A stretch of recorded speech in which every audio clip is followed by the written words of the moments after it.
Hi, I'm Mariano Yangunen with HTV Television with the City of Houston Mayor's Office, and I'm still at the Houston Emergency Center updating you guys on everything that's happening here. Joining me right now is Dr. Persse. Dr. Persse, please let us know what you guys are doing during this catastrophic storm. Well, that's a pretty open-ended question. So we're doing lots, is my point. From a medical standpoint, we're looking out for the welfare of the folks that are at the George R. Brown from a medical standpoint. And of course, a lot of those folks have got medical issues, and the biggest thing is they left home, and either their medicines got wet as they left, or they left without their medications. And so for some disease processes, you go a couple days without your medicine, you're going to run into complications. And so we're trying to, get them back on their medications so they don't wind up in the hospital. We built a small hospital, not even a hospital really, but built a small emergency department very quickly. That was on Sunday and Monday. And then on Tuesday, the DMATs, Disaster Medical Assistance Teams, came in from the federal government. They actually got to Houston a day before, but they couldn't get through the rain, the flooded streets, to actually get to us. So they arrived on Tuesday, and about Wednesday, they started taking over. Now, they have a robust emergency department. That was then followed a day later by a federal medical shelter, which is easily thought of as about a 250-bed hospital. We've only opened it up to about 150 beds. And they're a hospital, but not a full-service hospital. So they can handle, for instance, nursing home patients and things like that, people who've got chronic nursing needs.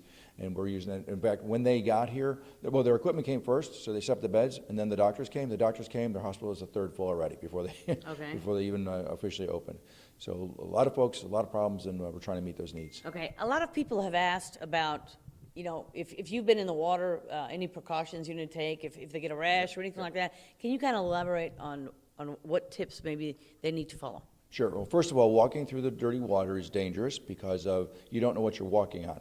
So there can be missing manhole covers. There can be drainage things on the side of the road, and people get very badly hurt. So be very careful if you're walking through at all costs, try not to, but if you have to, be very careful as you go through that dirty water.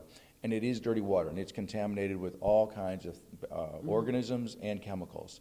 Now, we generally don't see huge outbreaks of disease after floods like this, but for the individual person, you may be the one who's going to get some sort of an illness from it. So as soon as you're out of the water, wash off. And I hate to tell you, but you probably need to trash those clothes. You can wash them a lot, but probably if you can, just go ahead and trash them. Okay. Any other comment you'd like to add? Houston's amazing. We've been through things like this before. People come together. I've been in disasters from Buffalo, New York to Los Angeles in my careers, and we actually do respond differently. And I don't even mean that just from what you're seeing on TV with neighbors helping neighbors. Our healthcare community comes together and we help each other out. It's sad that we have to do this, but it's really inspiring to see. Thank you so much for joining us. That was Dr. Persse with the City of Houston. And so we'll keep you updated with information all along. So from the HEC Center, Mariano Yangunen, HTV.